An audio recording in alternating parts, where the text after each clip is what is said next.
All right. Hey, everybody. It looks like we are live, and it looks like I've got 11 questions waiting for me. So, Caroline, I'm very happy. Oh, wow. Okay. So, all right. And Emily's here. All right. Fresh back from Europe. Hopefully, that's something that you enjoyed. Looked like you had a great time out there in Spain. So, excellent.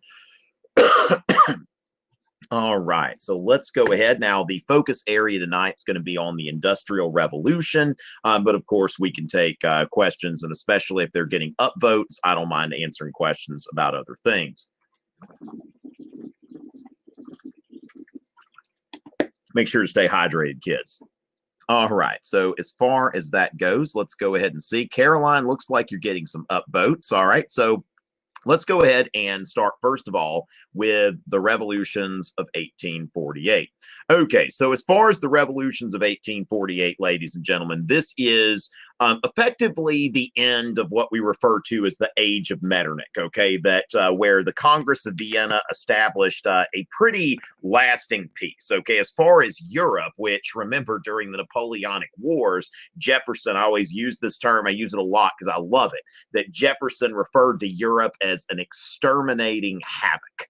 And so between 1815 and 1848, for the most part, you've got a few things like the 1830 French Revolution, Greek independence, a few things here and there, but for the most part, things are okay. And also the revolutions of 1848, it's it's an upheaval, but it's not on the scale of a continental war, okay? But the significance of the revolutions of 1848 is it presents a very credible challenge to the conservative order. So pretty much everything that had been kind of simmering starts boiling over, okay? Because the peace that we see during the time, during the Age of Metternich, which is a conservative peace, but it comes at a price, okay? That they repressed student groups, the Burschenschaften, they called them in Germany. So they repressed student groups and others who tried to speak out against the regime. So liberals and nationalists, they are, they were not happy at that time. Now, then, as you start to see socialism develop, so, liberals, nationalists, socialists, radical Democrats, people who weren't necessarily socialists, but they wanted to see everyone vote. They wanted to see a more direct democracy. So it's really, in a lot of ways, kind of now the conservative order is reasserted after this, but the significance is just that you have a major upheaval throughout continental Europe, especially in France, Italy, and the German states. Okay, now another thing about the revolutions of 1848 is it's kind of a turning point in the Italian and German unification movements, okay? Because before that, like, Italian unification was initially driven by Mazzini and his romantic nationalists, the Young Italy movement.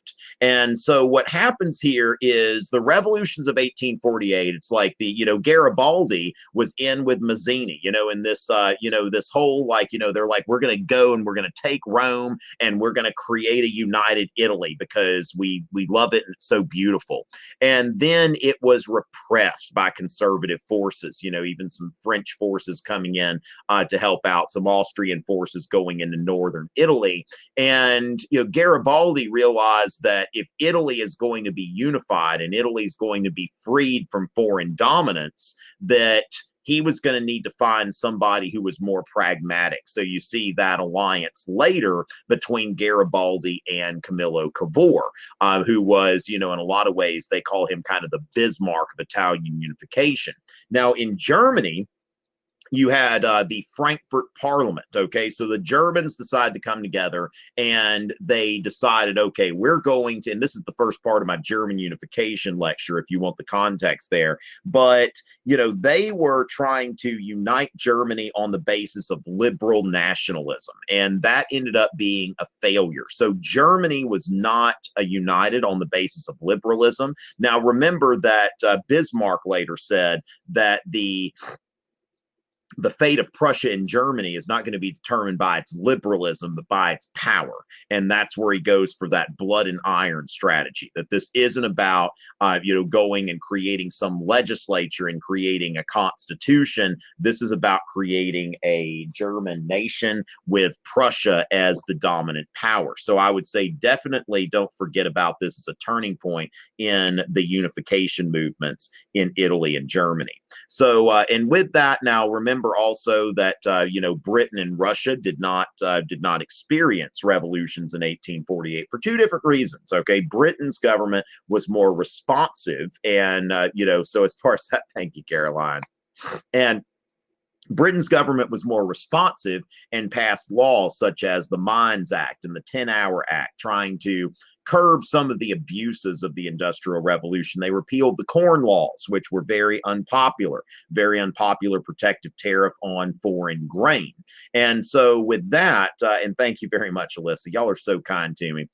So with that in mind, the British never saw a revolution in 1848, but the Russians, it was a little different. Okay, with the Russians, it was kind of the opposite. It wasn't a responsive government.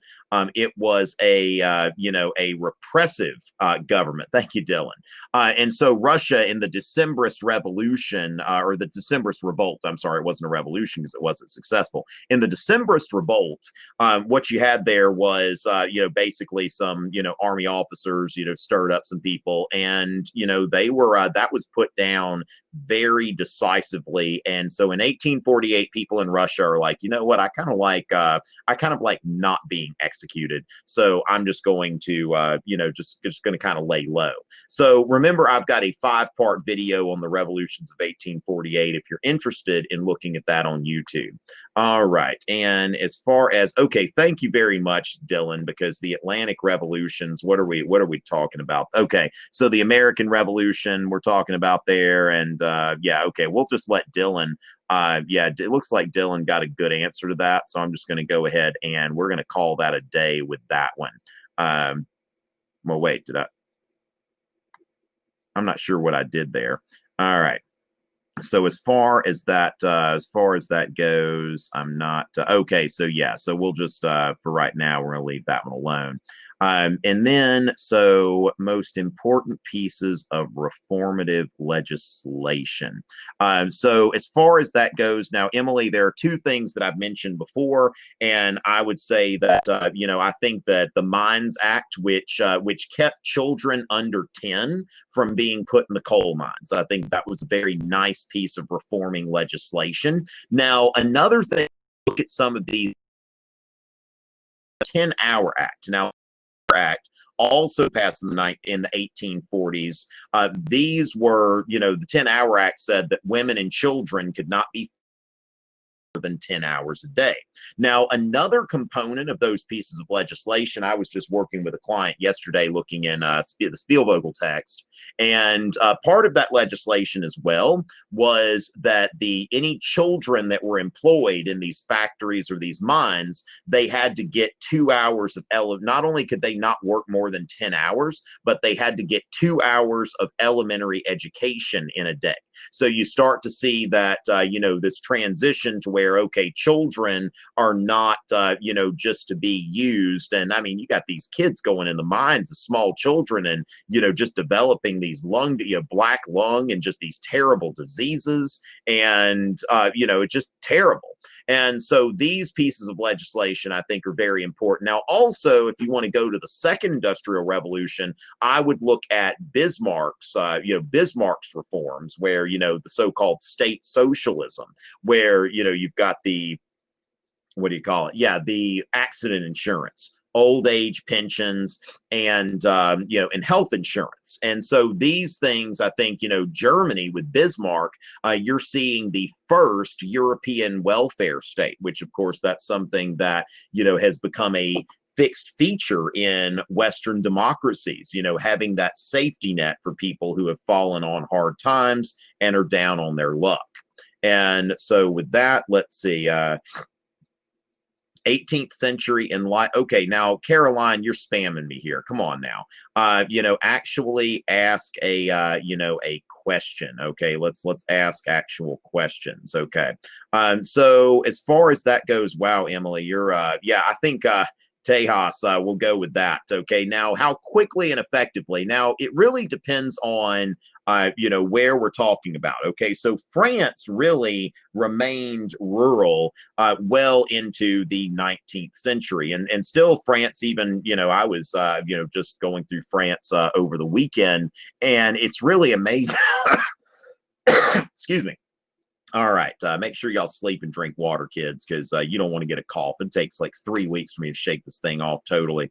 And so France still has a great amount of, rural areas compared to other European countries. And so it was slow to take root in France.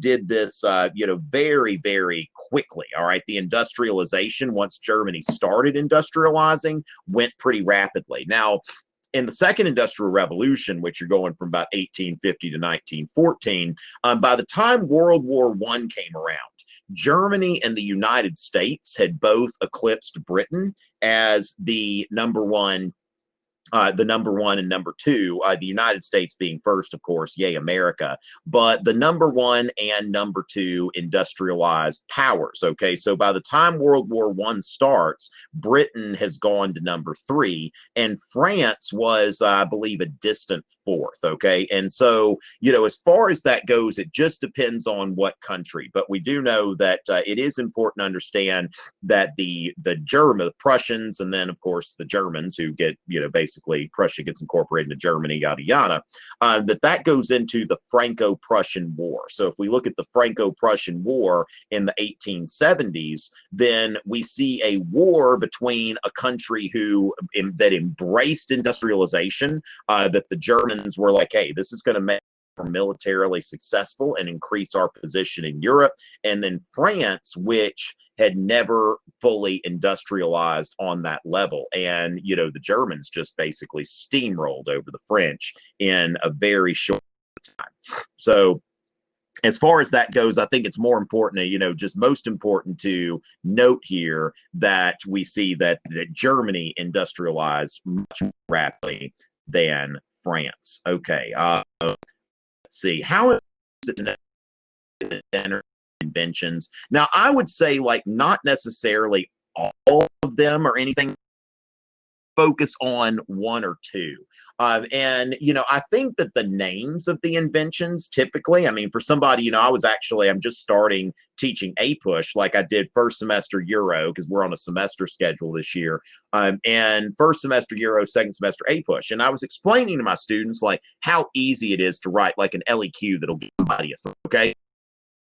Far as that goes, I don't know when you get into, James Hargreaves, the spinning jenny, Richard Arkwright, the water frame, and all of that kind of stuff. But understanding, being able to rattle off like inventions like the spinning jenny and the water frame revolutionized textile manufacturing during the Industrial Revolution. So I wouldn't get like and I think Samuel Crompton with the spinning mule. Yeah, so I think that that's fine, as long as they can understand, like, if they've got one invention in mind and they can explain the effects. I think that is more important than just throwing a bunch of stuff out there.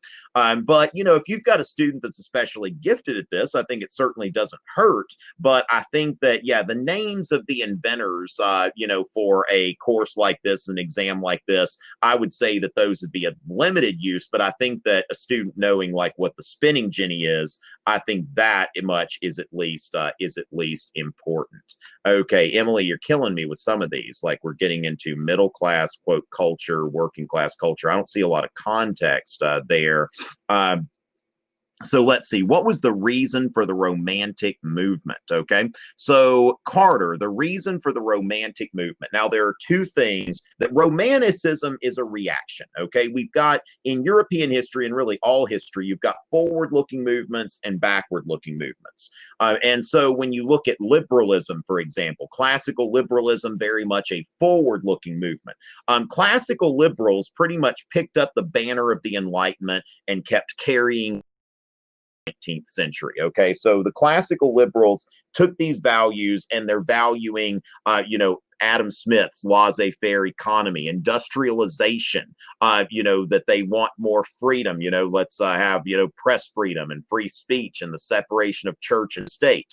As the Romantics, while the liberals are the banner Enlightenment and fans of industrialization, the Romantics are looking at this and it's like, okay, so the Enlightenment is all about rationality. Okay, the Enlightenment's all about rationality.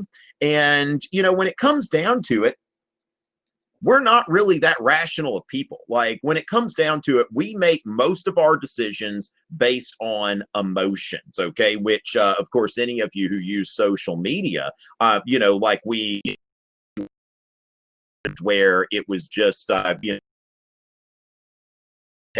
Washington, D.C., and like a little bitty, a little clip count.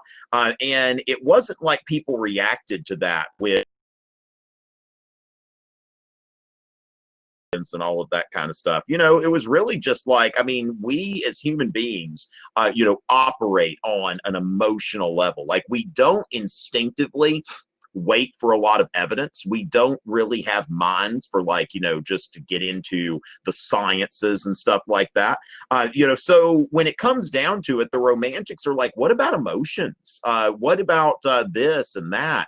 And then as the liberals are like, what, we want separation of church and state. And the Romantics are like, what, religion is actually kind of beautiful. And now classical liberals would say, a lot of them would say that they recognize religion as like a practical thing, that religion is something that, makes people act better and that sort of thing. But as far as that goes, a Romantic's like, what, I want to believe in something. Okay, so whether it is my religion, whether it is my country, Romanticism and nationalism can play well together, as you can see in Eugene Delacroix's work, where, liberty leading the people, where you have just this very beautiful and idealistic portrayal of the French Revolution of 1830.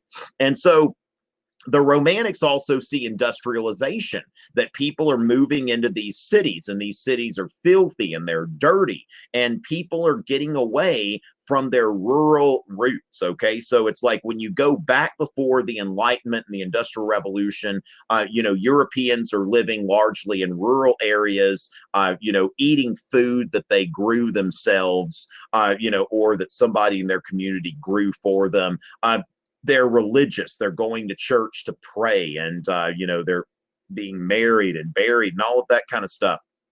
And so the Romantics are looking back on this. Now, of course, when we look at it objectively, I remember in Thomas More's Utopia, he said that basically people were going to be rotated through the farms because agricultural labor is tough. Okay, like that's the people who actually had to live through it. They're thinking, this is kind of hard.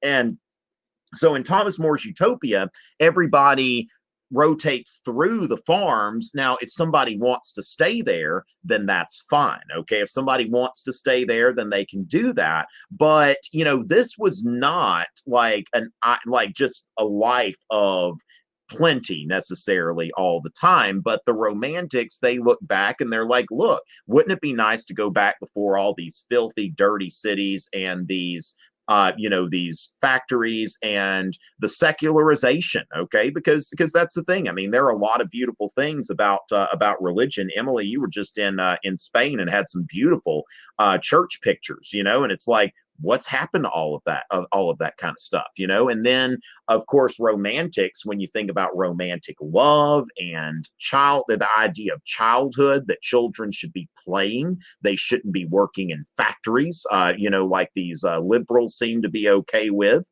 So really, again, very short version, a reaction against the Enlightenment rationality, and on the other hand, the Industrial Revolution. Those are two of the biggest things that are driving the Enlightenment driving Romantics as a movement, reacting to those two things. Okay, Greek independence. Okay, so as far as that, Tejas, Greek independence. Now, as far as the causes, liberalism, and nationalism. Okay. And when we think about this, the Congress of Vienna, all right, the Congress of Vienna was set up that to, its goal was to restore a conservative order. And, the Greek independence movement was really the first test of the conservative order. And the conservative order kind of failed there, but because the Greeks, they appealed. When we look at the Greek Declaration of Independence, it is full of liberal and nationalist language. Also, some appeals to romantics as well. So liberals, nationalists, romantics, they are all all represented there, and conservatives not so much. But then what ended up happening is the populations, even though the governments initially said, we're not recognizing Greece, the populations, you had those Philhellenic societies that started collecting money, and then the Romantic poets and painters started, painting and writing about the Greek independence movement and getting sympathy there. Now, the effects of the Greek independence movement, I mean, well, for Greece, obviously, you've got a Greek nation which still exists today. And that Greek nation you can see in their flag. Okay, so when you look at the flag of Greece, let me pull that up for y'all just in case someone is unfamiliar. I'm going to share my screen with you. All right, so when we look at the flag of Greece, you can see liberalism, nationalism, both of those things, because the Greek flag is based on, you can see it's definitely based on the United States flag. And the United States flag was synonymous with, with liberalism.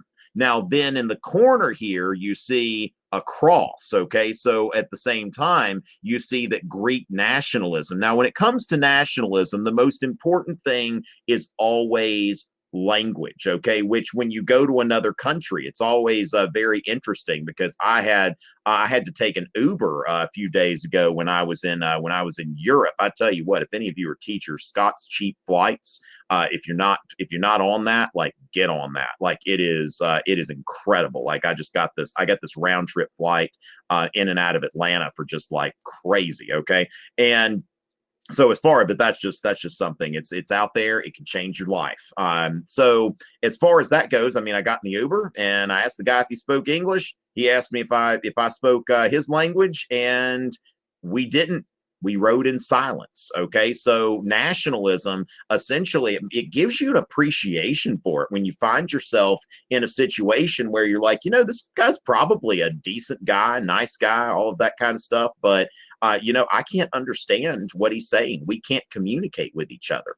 And so about the effects of the Greek Revolution, you have an independent Greece. Now, it doesn't necessarily spread at that time. Okay, so the conservatives are able to kind of stem the tide of that, because what especially the Austrian Hungarian Empire is afraid of is this stuff could come north a little bit and be devastating. Okay, if all of these groups want their own nation. So the Greek independence movement was, a defeat for the conservative order and a victory for liberals and nationalists, but it wasn't something that necessarily spread. So I would say that the short-term effects in Europe were fairly limited. That revolution it happened, it was successful, but it was also contained, if we want to use Cold War language.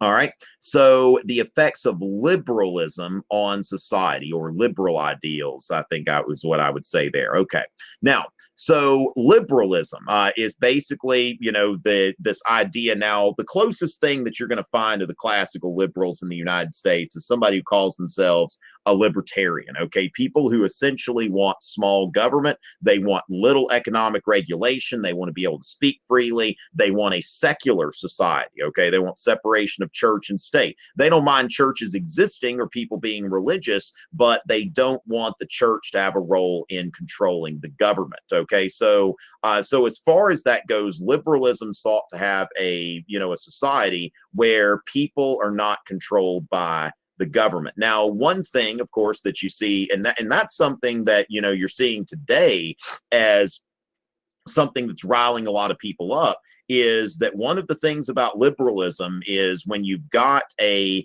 largely unregulated economy, the taxes are low, then you're going to have inequalities. Okay, that there are going to be some people who are going to get really rich, and there are going to be others who are not going to be so rich. And so, as far as glad I can help you, Caroline, and thanks for the kind words there.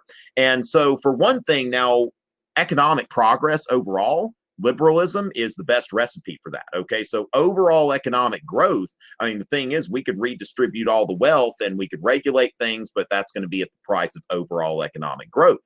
But with the overall economic growth, typically does come, some inequalities, which of course gives rise to the socialist movements. Now, this is something that I think, Alyssa, you've got a good question here.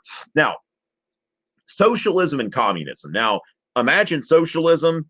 Socialism's a circle here. Okay, so socialism is a big circle, and then communism is a circle within it. Okay, so every communist is a socialist, but not every socialist is a communist. All right. So Karl Marx, what he was doing, he differentiated himself from utopian socialists. All right. These were people who came along before him, and these were people that focused on forming voluntary communities. Okay. Voluntary associations and communities.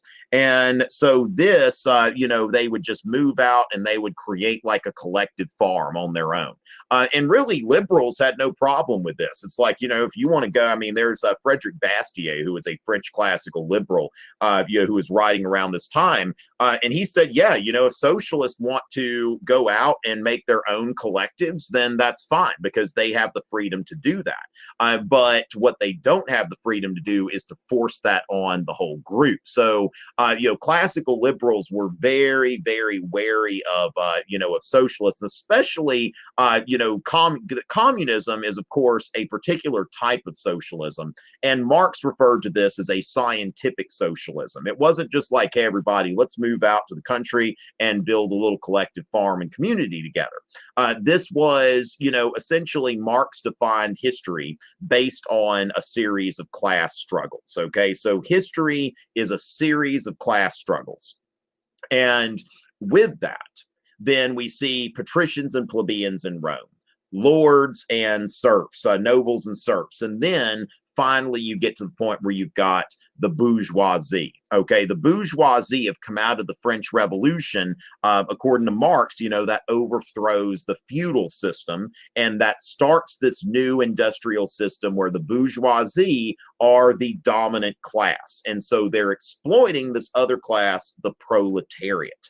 And so as far as that goes, the proletariat, Marx says, one day is going to rise up on its own. Okay, so this is different from what Vladimir Lenin says later, that they need to be helped. Okay, but Marx said that the working class will independently develop its own class consciousness. Now, this is one of the biggest flaws in Marx, looking at it in hindsight, is there's never been a time where the working class has actually risen up on its own and become conscious. And that's why Vladimir Lenin said there needs to be a revolutionary vanguard, a group of people who basically go and make the working classes aware of what's best for them and help them to develop a set of a system of class consciousness. Okay, so that's the main thing. You want to understand Marxism and communism, and you want to understand it as a form of socialism. I don't think that understanding other forms of socialism, now there are some things that I think are worth noting, because what happens is later on you've got what's called Fabian Socialism, which is, we will use this instead of having a violent revolution, that we'll use the democratic process. We'll create, that's the origin of social democratic parties, which today aren't like complete, most, like the French Socialist Party is not really like a socialist party. It has a history of being a socialist party, but it's really kind of more of a center-left party today. So, as far as that goes, focus on Marxism. Know that it's a variant of socialism. Now, remember that socialism, liberalism focuses on the individual. Hey there, Angelina. Liberalism focuses on the individual. and socialism focuses on the group. Now, liberals believe that when individuals are left alone, the whole group is better off because everybody's going to do what they choose to do. And in following their interests, like look at us all here. Fiveables hired me to do these workshops. Y'all think y'all are getting something out of it. So everything is mutually beneficial. Whereas a socialist views individual like greed and individual drives and individual ambition as detrimental to society. And so that's something where, individuals have to be reined in, whether you're talking about, utopian socialism, Marxism, Leninism, or even National Socialism. When you look at the Nazis, even like right-wing socialism and Mussolini, you can see things that Mussolini says. I mean, fascism was a socialist movement that the individual the individual cannot be the basis of society, and individual rights cannot be the bedrock of our laws. Okay, so that's essentially socialism. Okay, so Alyssa, I'm glad that I can help you. Good luck on that. All right. And so now the Atlantic Revolution, like you're using fancy language that I never typically hear about the exam. Okay, so you can ask me about a revolution in general. You might be talking about that's just a very vague question that I'm not really especially interested in trying to answer. The Glorious Revolution was in 1688, 1689, and the Industrial Revolution began around 1760. So you've got less than a century page that's separating the Glorious Revolution from the Industrial Revolution. Now, of course, remember the Industrial Revolution is divided into two parts, and that's going from about divided into two parts and going from about 1750 to 1914. Okay, so the Second Industrial Revolution is going from about 1850 to 1914, the beginning of World War I. Okay, so as far as that goes, does it show that I'm answering? Okay, so I'm not answering a question right now at the moment. Okay, so let's see what we're looking at here. All right, Caroline, you're killing me here. Okay, this is not a question. Okay, 18th century Enlightenment in Europe and American French Revolution, and American Revolution, and Karl Marx and his philosophy. Okay, that's not a question. That's just like you just got a shotgun out and just pointed it right at me. Okay, so if you're going to ask a question, make sure to ask a question about one thing. Okay, so ask one question. All right, so as far as that goes, let's see. Now, the urban expansions, causes, and effects. One thing that we could note about that, a few things. Now, first of all, sanitation was a big problem at first. Okay, so now the cause is, of course, when we think about why are things urbanizing, the steam engine finally makes it possible to bring like all of the factories together. Okay, before the steam engine, factories and mills had to be like near a source of water power typically. And so the steam engine's making it possible that you can build a factory anywhere. So once you have the steam engine, that's where it really kicks off. Okay, once James Watt perfects the steam engine, then they can build a whole bunch of factories on top of each other. Practically. And so what's happening there is that this is about the same time as the enclosure movement is making agriculture more efficient. So when agriculture is made more efficient, then there's less need for agricultural labor. So since agriculture is becoming more efficient, there's less need for agricultural labor, and people are going to the cities because that's where the jobs are. And at first, those are very filthy, very dirty. Alexis de Tocqueville, one of my favorite things to look at is Alexis de Tocqueville's visit to Manchester, and he talks about it like it's just he says it's a filthy sewer. Now he does say from this filthy sewer pure gold flows. Okay, he realizes that this is something that is having a net benefit for people, but it's really ugly. Kind of like even today, we wouldn't necessarily want to see where our phones are made, okay, where our clothes are made. We don't want to tour those factories. I don't think we want to look at that. But you know, that's just the way it is, okay, in an industrialized society. Now, so as far as that goes, that's one of the effects, of course, you know, very poor health. But after 1850, in the late 19th century, we start to see you know, basically an emphasis on public health. Okay, so we start to see, you know, the construction of sewers, sanitation. You know, that there's like good drinking water that's piped in. There's a guy, Edwin Chadwick, who was you know, he's somebody who's often noted as you know, as a public health reformer. So somebody who was instrumental in bringing about better conditions, you know, for better conditions for folks. Okay, so as far as that goes, we've got that. Okay, so urban expansions, causes and effects, and let's see, ladies and gentlemen, let's. Am I trying to do somebody's homework? Like, this is just really, really, you know, it's a little bit suspect. All right, so as far as that goes. Yeah, this one's one that I like. Okay, so yeah, but anyway, let's see. All right, so the important philosophies of the Industrial Revolution. So Thomas Malthus, okay, Thomas Malthus, in his essay on the principle of population. Now, one thing that we have to understand is that before the Industrial Revolution, Europe, throughout its history, had cycles of, you know, in pre-industrial societies do this. I mean, you consider that the four horsemen: war, famine, pestilence, death. Okay, that you look at the Middle Ages. During the High Middle Ages, the population increases, people are getting comfortable, there's plenty, bam, plague. Okay, so you know, you either have plague or you have massive wars, or you know, you just have starvation. And so what Thomas Malthus wrote, he wasn't thinking about, you know, the continued efficiency of agriculture, but what he wrote looking back was that population grows geometrically. Okay, population grows geometrically, whereas the food supply grows arithmetically. Okay, so when we think population, multiplication.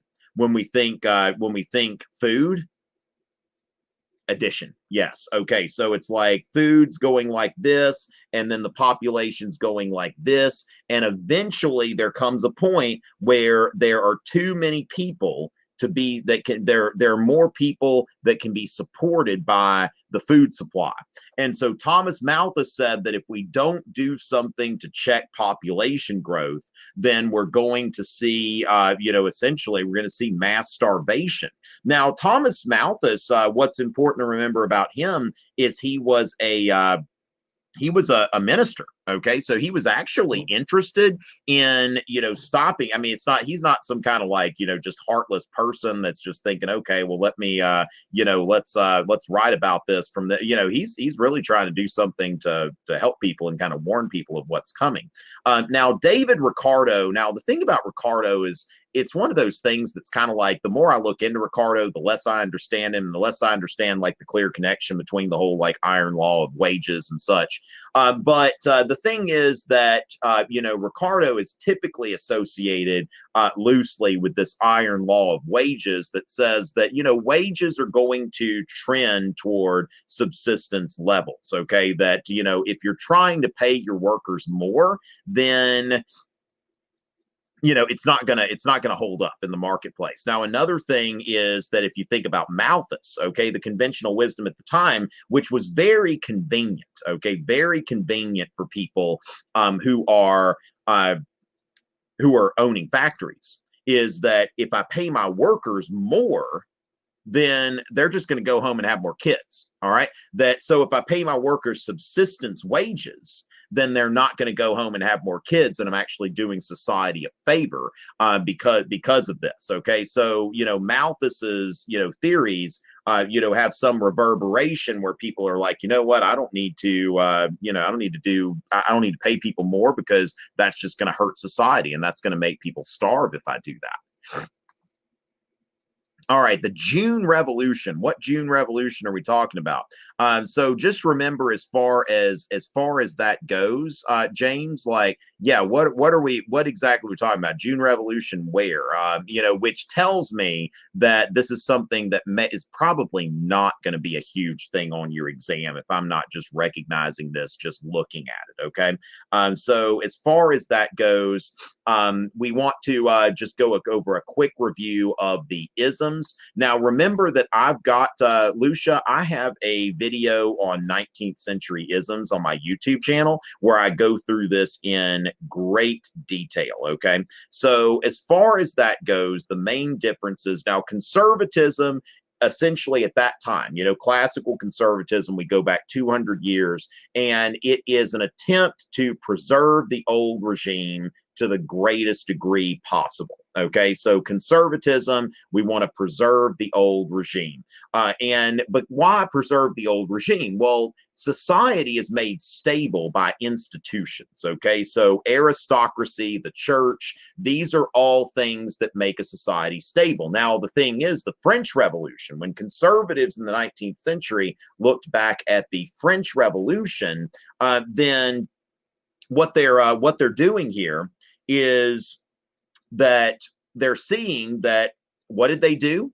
They went after the aristocracy. They took away aristocratic privileges. They started cutting aristocrats' heads off. They started, first they regulated the church, and then they outlawed the church. Okay, so they beheaded the king and the queen. So all of these legitimate institutions, because before the French Revolution, the monarch is a legitimate ruler. The monarch holds everyone together. And so when you look at like the war in the Vendée, during the French Revolution, that you had people that were involved in that they were like, hey, you killed our king. The king is the nation. And that's something that they were not extremely happy about there, because that was that's our king and he was the nation. And of course, the revolutionaries, they're saying, no, the nation's not the king. The nation is is the people.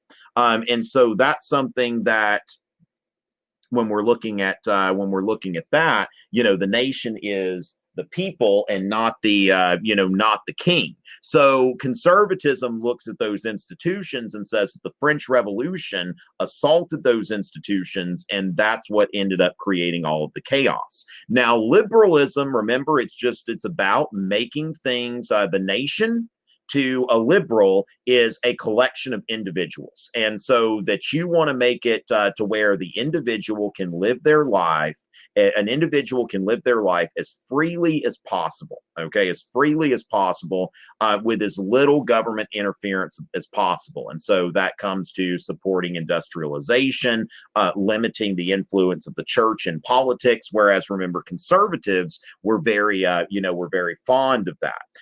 Now, nationalist is about, defining basically having the nation on one page. You put the nation first, all right, and that everybody needs to have some sort of shared values, to be united by a common language and culture. Okay, and so when it comes to conservatives see the class system, the old class system, as important for preserving a stable society, whereas nationalists believe that no matter what your social class, that your loyalty is first to the nation. But for a more thorough exposition of that, take a look at my video on 19th century isms. All right. So as far as that goes, okay, so Emily, as far as we've got here, now aristocracy, here's the thing, that aristocracy is an umbrella term that can describe anyone who has some sort of privilege. Now, you're very welcome, Caroline, very welcome. You've been very kind to me tonight. And so as far as that goes, gentry and nobility can both be referred to as aristocracy, but they're two different things. So aristocracy, remember, it's kind of like if we think Congress, okay? If you think Congress, the Senate and the House. Okay, so aristocracy is Congress, and the nobility or the Senate, the upper house, and the gentry are the lower house, which is really kind of like the House of Lords, the House of Commons. So the gentry were not nobles, because the gentry are people who, that's where we get the word gentleman. Okay, so a gentleman is someone who owns enough land. Like when we see this time, like when Henry VIII is selling all this land, it's the gentry that are buying it up. So the thing about Britain and France is that that England in particular, I think there are only about 100 noble families, like truly like old noble families there, whereas the French nobility was more widespread and more, common by comparison. It's like, in France, you had about a 1 in 50 chance of being a noble. Whereas in England, the nobility was a very, very, small group. And so the nobility shared power with the gentry. And so that's what really even goes into the 19th century, that the old nobility and the gentry, they're together on things. And it's kind of different from the French Revolution, where the bourgeoisie, these people who were wanting to be seen as more aristocratic, they were being shunned, that the nobility was turning up their noses at them. So, a noble is somebody who actually has a noble title. A member of the gentry, we're talking about the gentlemen, people who don't have noble titles, but they they own enough land to where they make income off their lands and they don't have to personally work with their hands. So functionally, gentry and nobility are very similar, and in a lot of cases, the gentry had more money than the nobility. There was a joke in the 19th century that the House of Commons could buy out the House of Lords 4 times over. Like, essentially, although the House of Lords has these noble titles, the House of Commons, that's where the money is, and that's where the real power is in this more truly modern society. All right. And so as far as that, let's see, their influence. Okay, so Nubia, I think I've been over this several times, but remember the Congress of Vienna, you want to associate conservatism with the Congress of Vienna, and you want to associate it with a defense of traditional institutions, whether that be traditional aristocracy or traditional, religion, and, having a role for the church. That secularism and liberalism, nationalism, that these, I'm hiccuping now like crazy, that these are all destructive. Okay. And so for more information on that, take a look at my video on the Congress of Vienna. All right. So then we get into, middle class culture. Okay. So as far as that goes, one thing we could talk about is that as we get into the second industrial revolution and the Victorian era, like that's basically the same, it's like the second industrial revolution, the Victorian era, that is, going, that's the late 19th century. Now, this is the kind of stuff that I don't really get too much into. I just get kind of bored by it.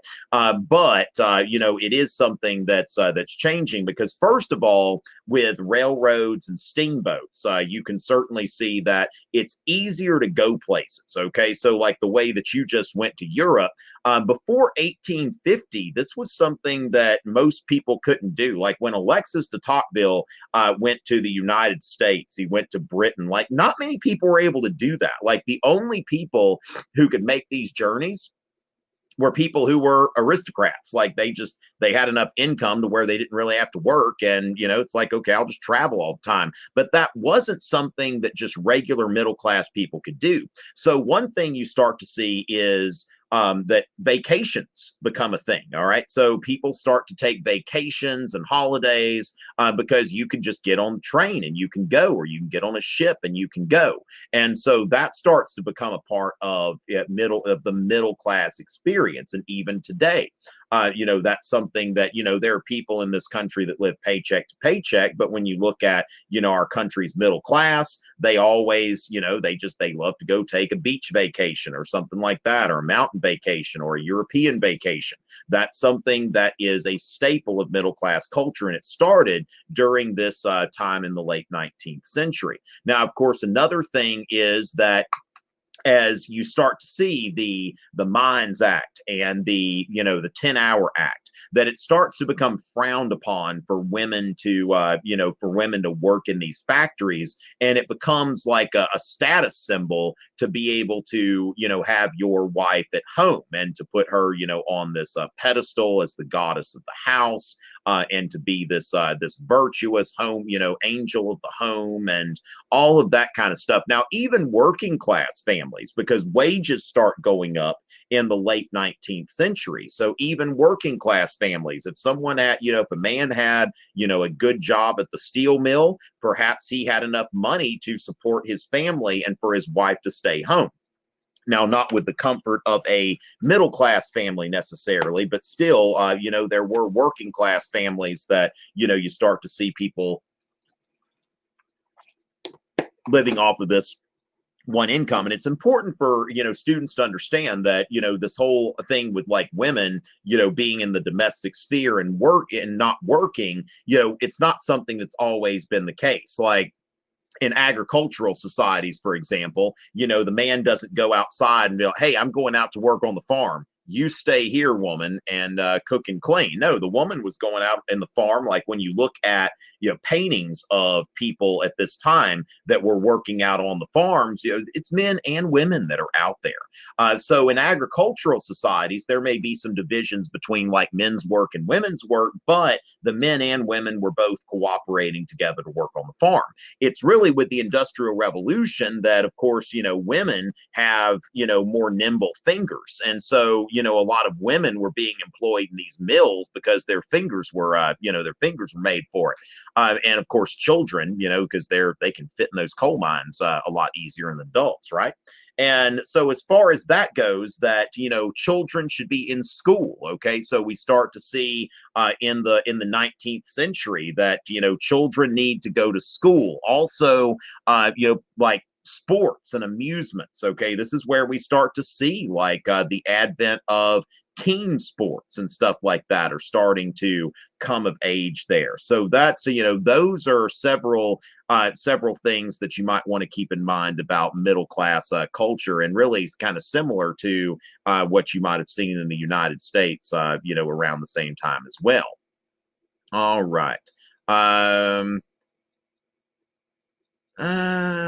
not, you know, like the LA revolution. What are we talking about? Oh, Latin American revolutions. I don't really, I mean, just to be quite frank, I don't really emphasize those revolutions in my AP Euro class. It's like I've got enough to teach in Europe without, you know, without going other places. So yeah, this isn't necessarily something that I, you know, tend to emphasize in my class. Now, not to say that somebody else shouldn't emphasize it in theirs, but it's just never really been an emphasis item, you know, item for me personally. All right, James, glad to help. Okay, yeah, very glad I tell you, because I remember my first year teaching AP Euro, and there was never anything that was tougher on me than that first year teaching AP Euro. Now, Angelina, why is Angelina confused? All right. So as far as that goes, Prescott. Now remember, IT apostrophe S is a contraction of it is. So be careful about that. Now, the French Revolution of 1830 is really one of the most useless revolutions that ever had, like in terms of significance. Like basically, they traded one constitutional monarchy for another constitutional monarchy. So when it comes down to it, the impact is really not that great. Now, of course, you know, you had the House of Orleans or Orleans or whatever you want to call it. It's a written test. They take there. Now, Louis Philippe is known, you know, who takes power after 1830, is known as the Citizen King. Okay, and he takes the title again, King of the French, rather than King of France. Like, I'm king of the French people. My power comes from the French people. I'm a social contract monarch. So he ruled initially as a citizen king, but over time, his rule became more oppressive. And so the revolutions of 1848 brought down his monarchy, okay, because they were trying to stop Republican societies from having dinners to honor George Washington. Okay, so the thing is, I would say that the effects on French democracy were probably, somewhat minimal. Hey there, Seth. Good to talk to you. Probably somewhat minimal there. But again, that's a lot of people like Les Mis. So for entertainment value, I think it's been great. Of course, Liberty Leading the People by Delacroix is a great painting as well. But as far as significance, I wouldn't put it on my list of top 10 most significant revolutions or anything like that. All right. And so as far as that goes, let's go and take a look. Owen is asking about Bismarck. Okay, now remember, I've got a 3-part lecture on my YouTube channel on German unification. And so as far as that goes, Bismarck had the whole blood and iron, okay, Eisen in Blut and Eisen, which he actually, in the speech said iron and blood, but it's always whether it's in German or whether it's English. So Blut and Eisen, Eisen and blue. Yeah, but anyway, blood and iron in English. Okay, so as far as that goes, blood and iron, that Bismarck decided that the way that we're going to unite Germany is not through calling a parliament or something like that and trying to be all liberal and all that, but we're going to go for warfare. Okay, so as far as that goes, he starts by wanting to unify northern Germany. Okay, so that's where you have the Schleswig Wars, which happens first. Now, then the Austro-Prussian War. Now, Bavaria and the, what we know as southern Germany today, that was a largely Catholic area. Okay, so, northern Prussia and northern Germany are heavily Protestant, whereas southern Germany, you're looking at Catholics, which that's also the Austrians are Catholic. And so the southern, Bismarck has an easier time unifying northern Germany. Okay, so the North German Confederation, fights the Austro-Prussian War. Okay, so and remember, this whole thing is that Bismarck wants a unification without Austria because it makes Prussia, undoubtedly the greatest power in this, newly federated Germany. Okay, so as far as that goes, Bismarck know that he's uniting through warfare, and so he annexes the southern, German states after the Austro-Prussian War, otherwise known as the 7 Weeks War. Okay, otherwise known as the 7 Weeks War. And so as far as that goes, then in order to unify all of Germany, except for Austria, because we don't want them, because that's going to confuse the power balance and all of that kind of stuff. Bismarck wanted Prussia to be dominant. So now we're going to take everybody and we're going to go, we're going to go fight the French. Okay. So as far as that goes, yeah, I'm not, Angelina, I've already said that I don't plan on answering that question. It's too vague, and it's not really something that, it's incredibly vague. I've already said that I don't have any plan to answer that. All right. So as far as that goes, Bismarck is unifying through warfare. Okay. So as far as that goes, now the age of revolutions and the age of isms. Okay. Now, depending, because revolutions are really starting in the in the late 19th century. I think that's getting to be, that's just now the age of isms. You could say that that's throughout the whole 19th century. I think we're probably getting into a little bit of semantics here, and I'm not sure exactly where you're drawing that terminology. So as far as that goes, I don't think I'd answer that question in the affirmative or the negative. All right. So with that, ladies and gentlemen, now remember that these broadcasts, the live broadcasts are available to everyone, and they are open to the public. Okay. But Fiveable Plus will allow you, like, let's say that you haven't gotten in, you weren't able to get here when this was going on, you can look at archived sessions. Okay. So if you're here for free, then you're able to participate in these sessions and all of that kind of stuff. But make sure that, if you're thinking about it, go check out at fiveable.me. Go check out Fiveable Plus, which gives you access to all of the archive stuff. Okay, so you want to keep that. In mind. And gosh, this has been a pretty lively session for having so few people. Glad I could help y'all, Owen and Seth. And hopefully y'all had a good time tonight. Y'all really kept me going this evening. That's been quite a whew. All right, the best time. Well, thank you, Caroline. Thank you so much. All right, so with that, ladies and gentlemen, it is 10 o'clock here on the East Coast. Paige, I'm glad I can help you. Make sure to tell your friends. Yes, and Jillian, I'm I always enjoy having y'all over here. So definitely y'all stay in touch, all right? And I will see y'all in a week at the same time. It's always a pleasure. You the man, Seth.